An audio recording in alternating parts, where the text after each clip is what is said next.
Bonjour et bienvenue à nouveau sur Hard Reset Info. Comment verrouiller Apps par empreinte sur le Samsung S25 Plus. Commençons maintenant. Comme vous pouvez le voir, nous avons configuré dans la vidéo précédente le verrouillage des applications avec un mot de passe simple. Comme vous pouvez le voir, j'ai deux tic-tac ici. Et si j'ouvre celui qui n'est pas verrouillé, je peux simplement entrer dans l'un d'eux. Cependant, si je vais dans celui-ci, je devrais entrer mon code PIN.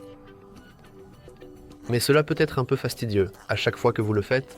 Alors, pouvons-nous réellement configurer, par exemple, un doigt ou une empreinte digitale? Et la réponse est oui. Nous pouvons facilement le faire en allant dans notre dossier sécurisé et en entrant notre code PIN. Et si vous ne trouvez pas le dossier sécurisé dans vos applications, parce que vous l'avez peut-être défini comme caché, vous pouvez aller dans les paramètres. Vous pouvez faire défiler vers le bas et aller dans Sécurité et Confidentialité ici. Puis vous faites défiler jusqu'en bas, cliquez sur Plus de paramètres de sécurité et allez dans le dossier sécurisé juste ici. Donc, laissez-moi simplement revenir en arrière. Je dois entrer notre mot de passe. Et ici, nous cliquons juste un peu sur ces trois points et cliquons sur Paramètres. Ici, nous allons dans Type de connexion. Nous devrons d'abord entrer notre mot de passe actuel. Comme vous voyez, nous pouvons activer les empreintes digitales. Maintenant, nous devons configurer non seulement les empreintes digitales, mais aussi un mot de passe de secours. Pour moi, ce sera un code PIN. Comme vous pouvez probablement le deviner, ce sera le code PIN le plus puissant jamais créé. C'est-à-dire 1, 2, 3, 4.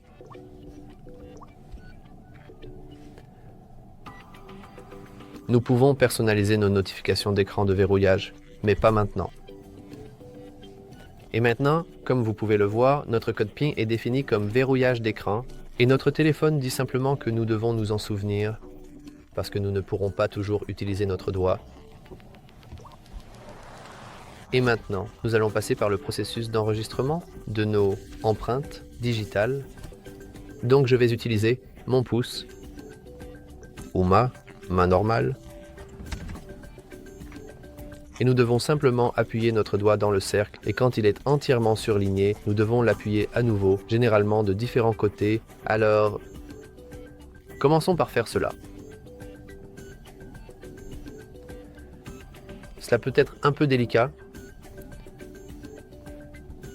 mais vous devez le mettre bien au milieu.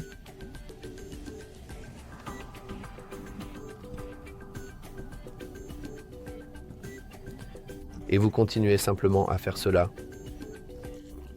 après avoir atteint 100%.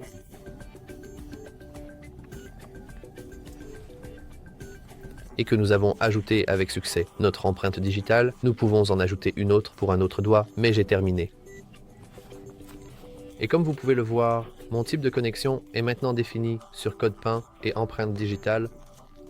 Et si je partais maintenant et allais dans mon dossier sécurisé, je peux simplement appuyer mon doigt. Je peux appuyer mon doigt et après un court instant, je peux me connecter. Je crois que si vous utilisez une empreinte digitale nouvellement ajoutée, votre téléphone ne la connaît pas très bien. C'est pourquoi, au début, votre téléphone pourrait dire que vos empreintes digitales ne sont pas les mêmes. Mais après un certain temps, il devrait apprendre à vous connaître et vous devriez pouvoir l'utiliser librement. Et bien sûr, cela fonctionnera de la même manière si nous n'allons pas dans le dossier sécurisé, mais par exemple iFacebook ici. Et pour l'utiliser, nous devons appuyer notre doigt et seulement alors nous pouvons utiliser notre Facebook. Et chaque fois que je quitte cette application, je devrais utiliser à nouveau mon empreinte digitale. Et si vous ne voulez pas l'utiliser, après avoir quitté une application, vous pouvez revenir au dossier sécurisé. Cliquez sur ces trois points ici. Cliquez sur Paramètres. Cliquez sur les trois points. Ici, vous cliquez sur Paramètres. Et ici, vous pouvez voir l'option pour verrouiller automatiquement le dossier sécurisé. Et nous pouvons simplement le configurer pour quand mon écran s'éteint. Donc maintenant, si je vais sur mon Facebook, vous pouvez voir que je n'ai plus besoin de saisir mon mot de passe, mais si je verrouille cet écran,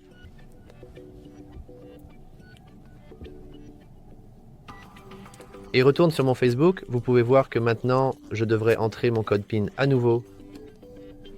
Mais maintenant, je peux faire ce que je veux et je n'ai pas besoin de saisir mon code PIN, à moins que je verrouille mon écran à nouveau.